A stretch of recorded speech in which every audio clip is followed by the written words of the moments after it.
Obrigado por cada um de vocês existir. Peço à mão de Deus que cubra cada um de vocês com o manto sagrado dele.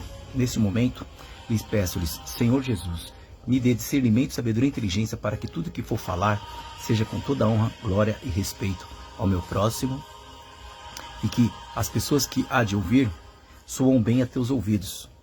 Ei, tem ouvido para ouvir?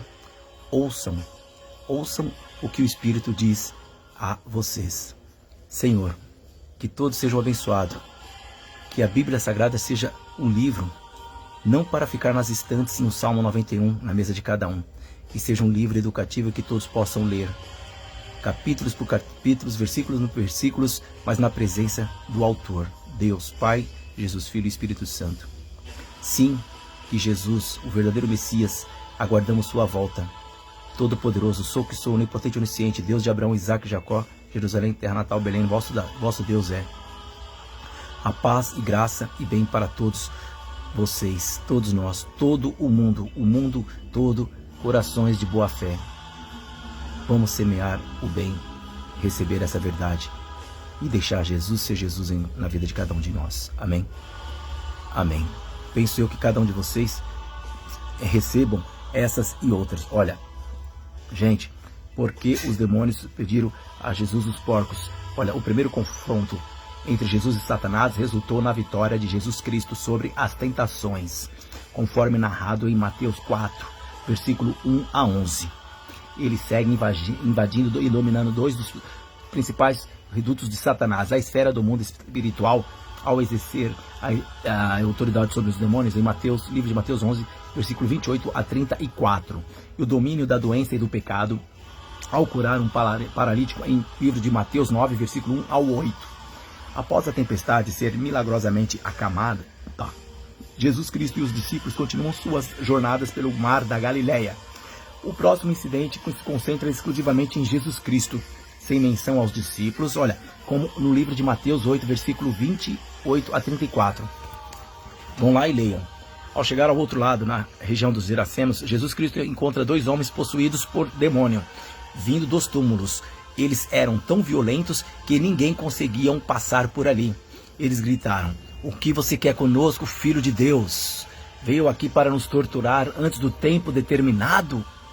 Uma certa distância, uma grande manada de porcos estavam pastando. Os demônios imploraram a Jesus: "Se nos expulsar, mandem-nos para as manadas de porcos." Ele lhes disse: "Vão."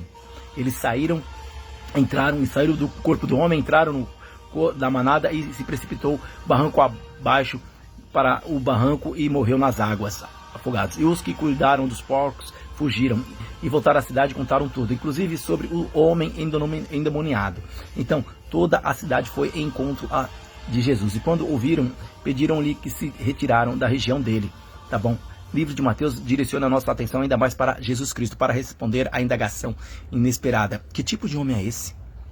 O grupo chega a outra margem, a região dos Gerasenos, tá bom? Jesus agora está na Decápole, território predominantemente e que explica a presença, sabe do que? De porcos, um animal considerado impuros pelos judeus, conforme Levítico 11, versículo 7. Olha, em livro de Deuteronômio 14, versículo 8, também é afirmado que o porco é impuro, pois embora tenha um casco ofendido e não rumina. Olha, o termo Gadarenos, lembre-se, refere-se tanto à vila de Gadara, situada a cerca de 5 milhas de sudeste ao mar da Galileia, quanto a região ao redor, olha, que provavelmente inclui a pequena vila de Garaça, a de Orquécia a Quércia, olha só, localizada na margem oriental do mar da Galileia e tradicionalmente considerado o local do exorcismo.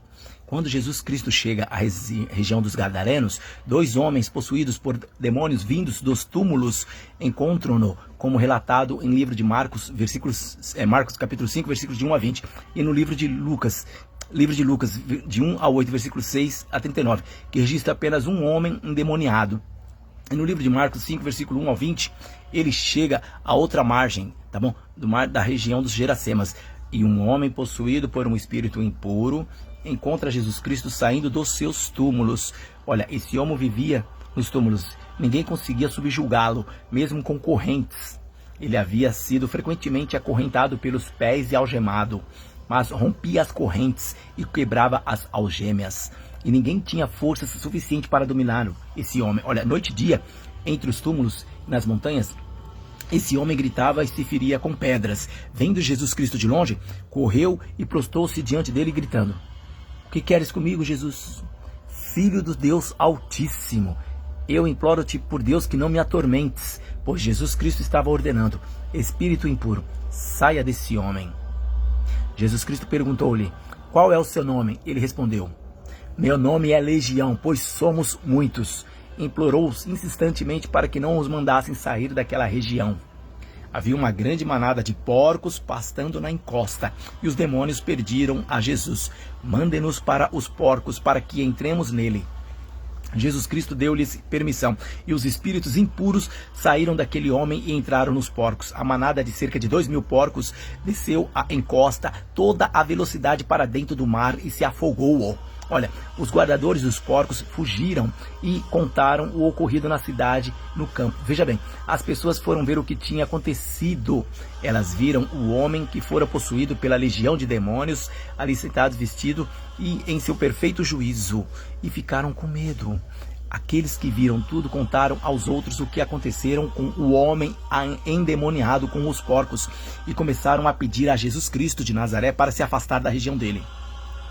Quando Jesus entrou no barco, olha, o homem que estivera possuído pelos demônios implorou para ficar com ele, esse homem, mas Jesus Cristo não permitiu, dizendo-lhes: "Olha, vá para casa, para a sua família, e conte quanto o Senhor fez por você e como teve misericórdia de você." O homem partiu e começou a proclamar na Decápole o quanto Jesus Cristo tinha feito por ele.